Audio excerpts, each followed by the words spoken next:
So hello, everyone. Joining us today is Nevada Assemblywoman Maggie Carlton, Chair of the Life Insurance and Financial Planning Committee for NCOIL, Chair of the Nevada Assembly Committee on Ways and Means, and Vice Chair of the Nevada Assembly Committee on Commerce and Labor, which holds jurisdiction over insurance issues.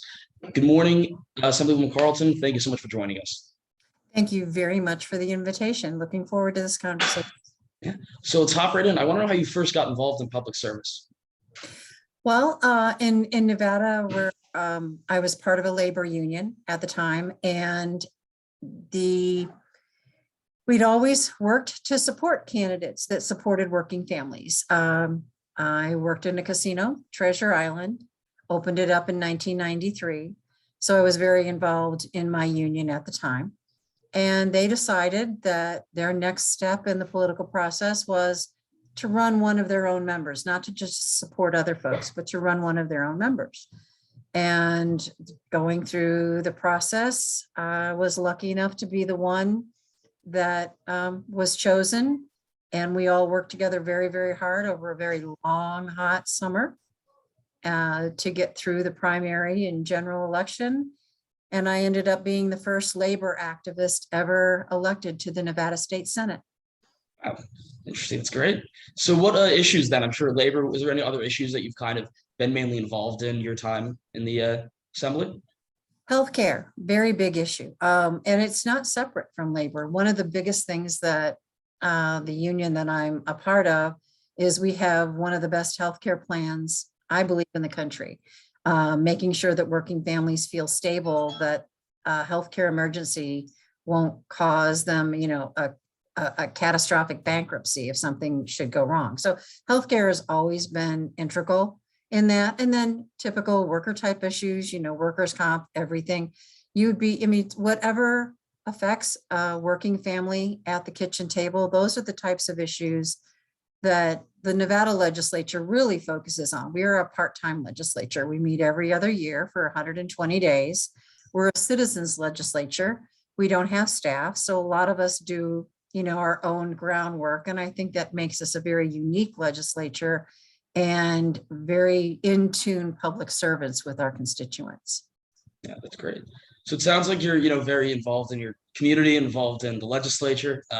There sounds like a very busy schedule. You've also received numerous accolades, being, Legislator of the Year by the Nevada State Psychological Association, and more recently, the longest serving female legislator in the state of Nevada. What do you think it takes to kind of be an effective legislator? Answering the phone and talking to your constituents, working with your colleagues, reaching across the aisle and working with folks. When I was first elected, I was not in the majority. I served in the minority for a number of sessions.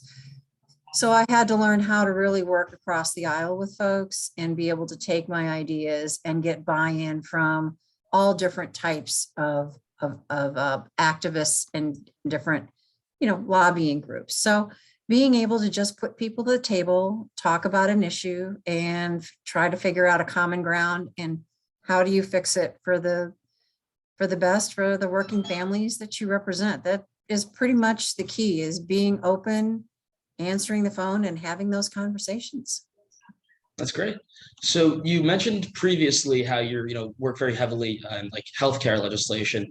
So I know in a lot of different states, they handle health insurance issues differently. Do you guys handle like health insurance in your general insurance committee, or is there a separate subcommittee or separate committee for that?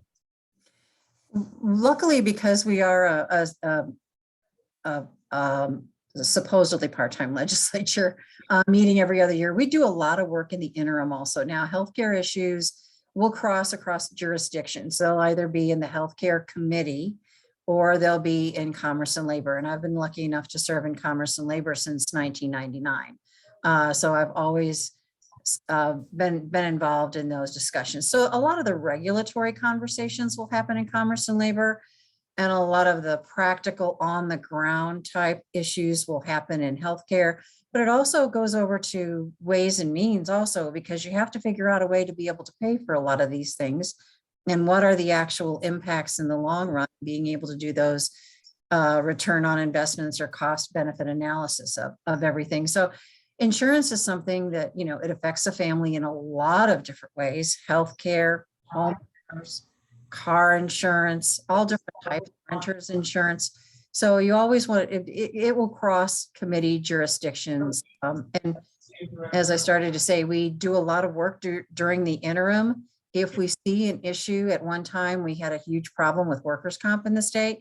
We took a whole interim to study it and wrap our arms around it and be able to analyze it so that we could come back to the next legislative session and really make some, significant changes in workers' compensation.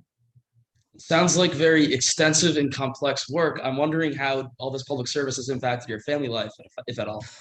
Oh, it does. I mean, I think any job that you take passionately and anything that you really care about does, but I'm very lucky to have a wonderful husband that's been very supportive. And, my daughters were teenagers when we started this, so they don't want to hang around with their mom anyway. Everything was by phone. That was before text even. So, it was like they would dodge my phone calls. But, come home on the weekends. And like I said, it is part-time.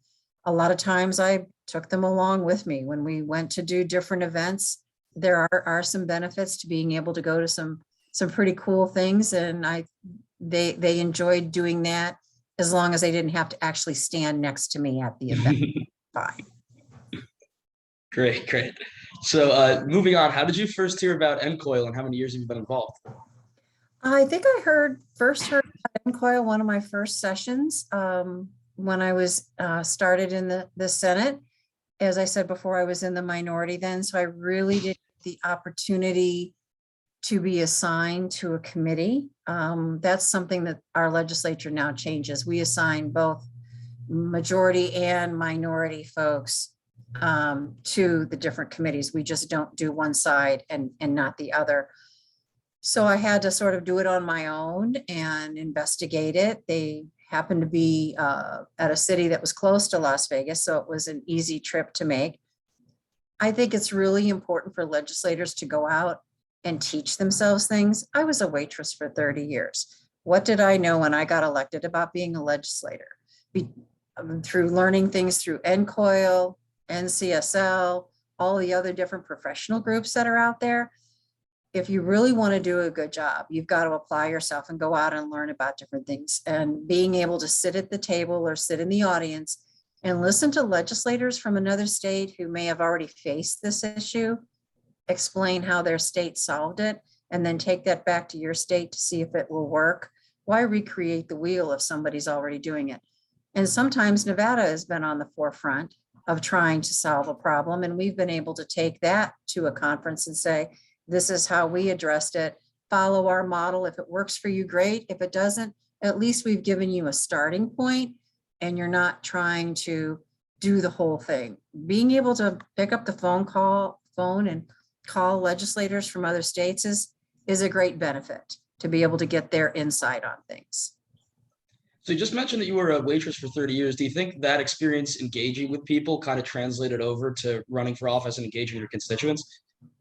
I think so. Yeah, I think if you can get somebody their breakfast and make them happy and send them out the door and get a good tip, you can usually translate that over. And being involved in, advocating for workers, that was another thing. Helping negotiate contracts, that was another.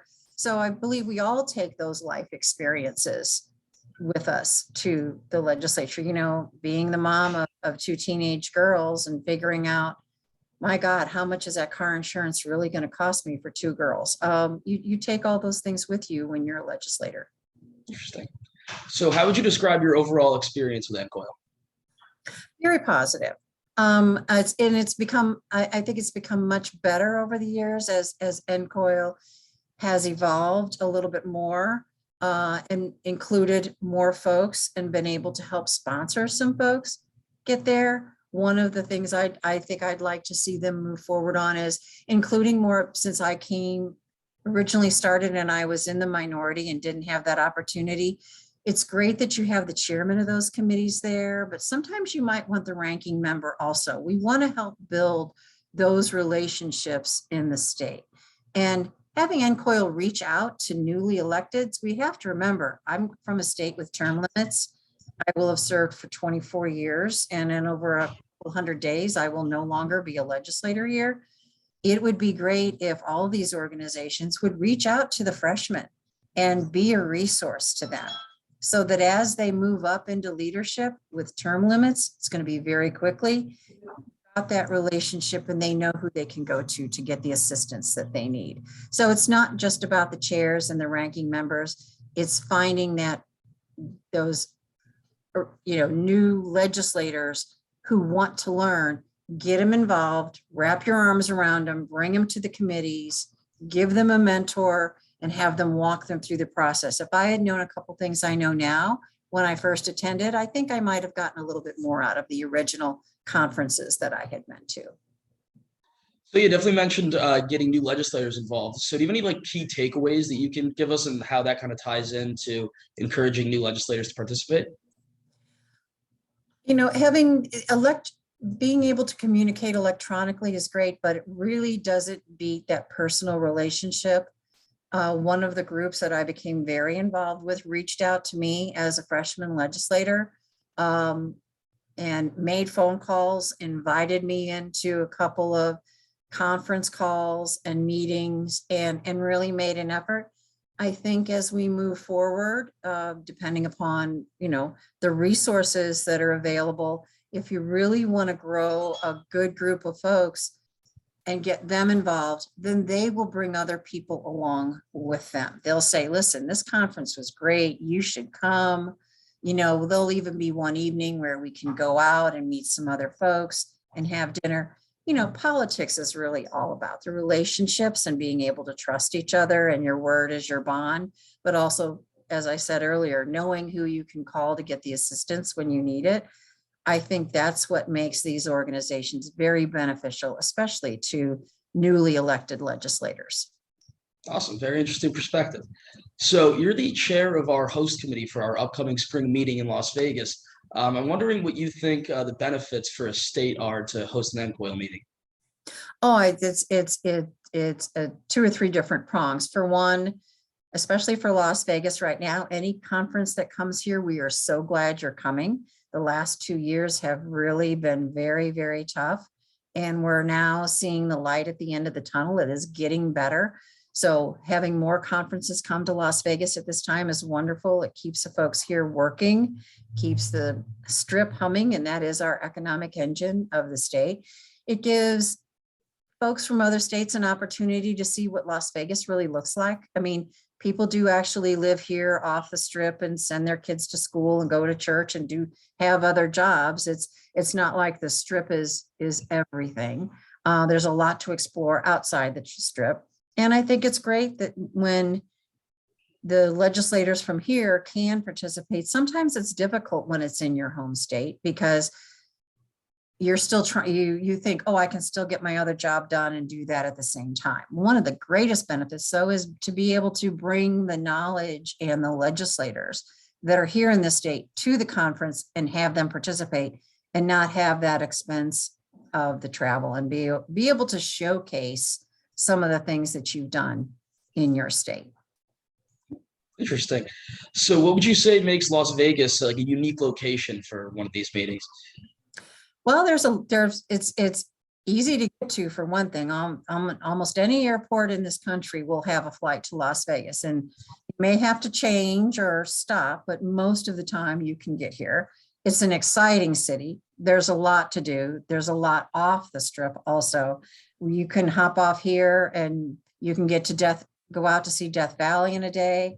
We have snow on the mountains right now. You could go out to Lake Mead. And if you want to spend a little bit longer day, there's been times I've left in the morning, gone to the Grand Canyon, visited the Grand Canyon, and driven back on the same day. So it's a wonderful city, and the service in the city is great. The restaurants are great. The shows, we do it right. We are a tourist destination, and we want to make sure that everyone that comes to visit has a wonderful time and wants to come back. Well, I'm sure we're all excited to be coming next week for our spring meeting. We'll be excited to see you. So in your view, what do you see as benefits of NCOIL for non-legislators, like industry representatives, consumer representatives? Pretty much, it's going back to the relationships. I mean, there are times it's not just other legislators that I call for advice. If I'm working on an issue and really don't understand it, let's say in commerce and labor, it might have been an energy issue. I know who to reach out to at my power company. If it's a natural gas issue, I know who to reach out to. If it's an insurance issue, I know who represents United Health, who represents Anthem, who represents Optum. If I have a constituent that has an issue, those are the folks that I'm going to go to help me help the constituent solve their problems. So it is all about relationships and being able to understand, okay, where's this industry coming from? What are they trying to do? And let's help them get where they need to be, but we also have to make sure that it works for the folks we represent. So most of the time, the industry folks that I know, they just want you to sit down and listen to what's going on and what their industry is living with. And especially as we come out of COVID, where the hospital industry is right now, where the healthcare industry is right now. How do we plan on the changes in healthcare? The utilization rates are all out of whack for people not being able to go to the doctor. And now everybody's going back. So there's a lot of different components that are going to be part of this over the next year to get us back on an even keel post-COVID. So being able to have those conversations with your legislators so they understand it, so they've got a base of knowledge as they start to hear different bills, and then they know who to call if they have a question. That's what's important. Interesting. So yeah, you mentioned COVID both in terms of its impact, for like tourism industry and then in the healthcare aspect. Now, how do you feel COVID has kind of impacted your experiences here at NCOIL? Well, unfortunately, with chairing Ways and Means and the special sessions that I had to be in and everything going virtually, I've not been able to participate at the level that I wanted to. Nevada was one of the hardest hit states. Literally, the strip was closed and there was grass growing up in the cracks of the strip. So to see all of those buildings empty and a workforce of over 60,000 people laid off overnight, this state went through a lot for a couple of months. And my focus and a lot of other people's focus in the state purely was trying to get the state through this. So unfortunately, I wasn't able to participate as much as I would like. The newsletters and having the resources of people to call was wonderful, but leaving the state and doing things was very difficult through this time frame, especially with the number of special sessions we had to have to do some drastic budget cutting. Interesting. So it definitely sounds like there was busy sessions going on in Nevada.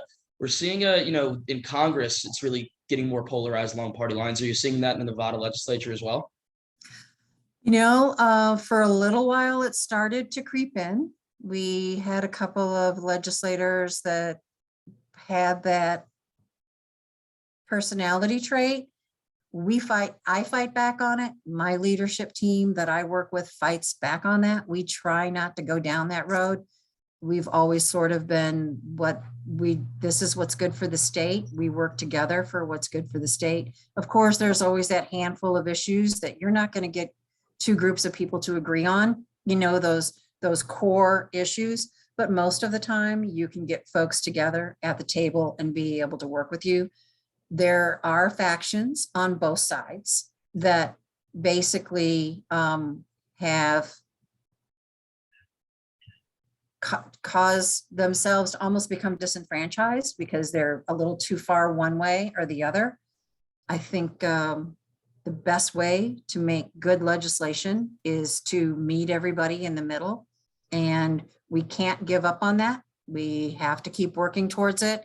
We cannot let ourselves turn into that because we are a citizens legislature. We have our work to get done, and then we have to go back to our jobs when it's all over and done with. So this isn't something we just do all the time. So we have to be able to work together and solve these problems. Okay, interesting. Are you seeing any of that kind of polarization at NCOIL? No, actually, I don't believe so. There are folks that have definitely come from the opposite end of the political spectrum from myself, but I've always found NCOIL to be, very respectful of all views. And I think they've even become more inclusive over the last few years or so in trying to reach out and diversify the membership a little bit more. And I think they're doing a good job towards that. And I hope they continue.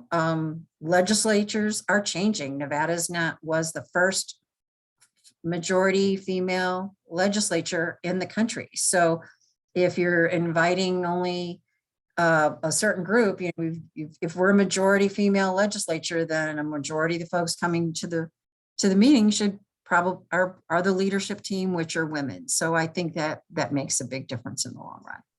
Interesting. So do you have a favorite like model law that we passed at NCOIL throughout your time being involved in the organization?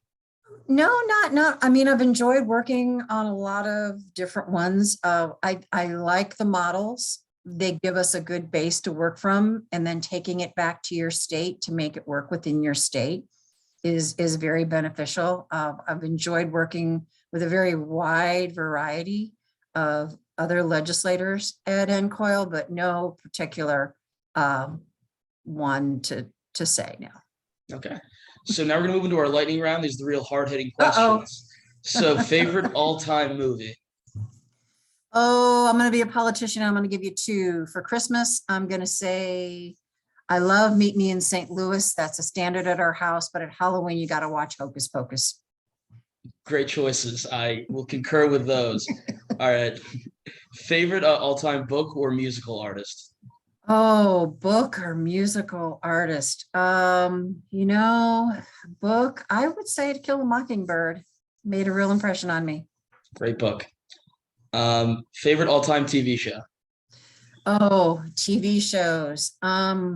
Gosh, that's tough. I'm just gonna say PBS because I think I watch everything on PBS and they're all pretty much my favorites. So it's hard to pick. I'm just gonna say when it comes down to it, going to public broadcasting is kind of my thing. That's where I am. Nice. Okay. And then last one, 3 dinner party guests, living or dead? Oh, okay. I'm going to make this one a personal one. I never got the chance to meet my husband's mother. She passed before we had met. So, and my daughters never got the chance to meet her. So I think I would want to invite my husband's mother and my 2 daughters and myself, so we would get a chance to know my husband's mom. That's a great answer. I like that one. All right, so this wraps up this month's NCOIL one-on-one interview with Assemblywoman Maggie Carlton. Thank you so much for joining us. I really appreciate your time. And we'll see you in Nevada. Thank you very much. See you. Hey, be sure and bring some extra money with you. Will do.